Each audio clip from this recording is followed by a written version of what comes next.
Salut tout le monde! Cette semaine, on fait l'essai du Can-Am Maverick Sport XXC 2020.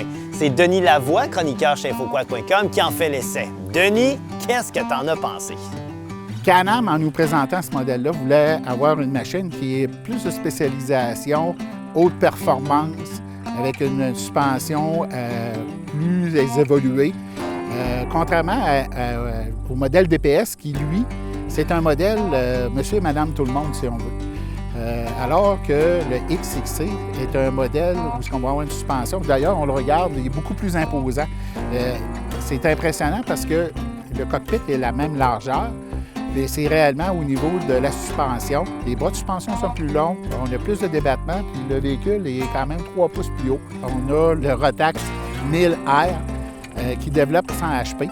Donc, c'est un moteur qui est pas mal puissant. Il y a une belle poussée de puissance. C'est réellement intéressant, mais on n'a pas plus de puissance avec ce moteur-là qu'on avait avec le DPS. C'est exactement la même chose. C'est une machine qui va absorber beaucoup plus les bosses, les sauts, ou encore lorsqu'on fait du hors-piste, on va aller dans des sentiers où il y a des troncs d'arbres, des roches. Au niveau du débattement de la suspension, on a 14,75 pouces de débattement sur les 4 roues. C'est assez imposant. Ils ont mis des Fox QS3 2.5. C'est des amortisseurs qui sont ajustables, mais on n'a pas besoin d'outils pour les ajuster. On a un bouton sur chacun des amortisseurs, 3 positions, mou, moyen, dur.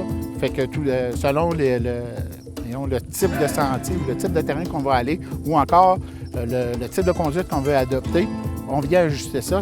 On fait le tour de la machine en dedans d'une minute. Écoute, c'est vraiment fantastique. C'est extraordinaire là, au niveau de la conduite. Malgré le fait que le véhicule est plus haut, on pourrait être porté à penser que le véhicule chercherait plus à être déporté. Mais Can-Am ont rajouté le système Trail Active qui vient finalement jouer sur les paramètres là, de la machine lorsqu'on roule, ce qui empêche justement là, d'avoir un effet de roulis ou encore un effet de déportement là, vers l'extérieur des virages lorsqu'on arrive. À l'intérieur de l'habitacle, le rangement est assez impressionnant.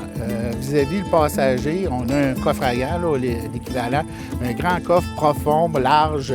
À l'arrière, on a le plateau. Le plateau est assez volumineux. Par contre, on a un petit épaulement sur le bord. Si on vient pour mettre du bagage là-dedans, il faut réellement bien l'ancrer, bien l'attacher. Quelqu'un qui achète cette machine-là, qui veut voyager, qui a besoin de beaucoup de rangement, je conseille réellement le couvre-coffre qu'on met à l'arrière. Vous allez avoir un coffre qui fit esthétiquement parfaitement avec votre machine. D'ailleurs, on a fait un reportage là-dessus l'année dernière. Sur le XXC, il manque un item qui devrait venir standard sur cette machine-là, surtout avec le prix, ce serait un treuil en avant. Le treuil viendrait compléter cet ensemble-là à merveille. Oui, il est offert en accessoire, mais je pense que rendu dans cette gamme de prix-là, le treuil devrait devenir comme accessoire standard. Autre chose qu'on reproche souvent à Can-Am, c'est au niveau des lumières. On a encore des lumières halogènes. Sur le marché, on retrouve de plus en plus de lumières LED. C'est beaucoup plus sécuritaire lorsqu'on roule le soir avec ce type de lumière-là. Peut-être une amélioration pour l'année prochaine.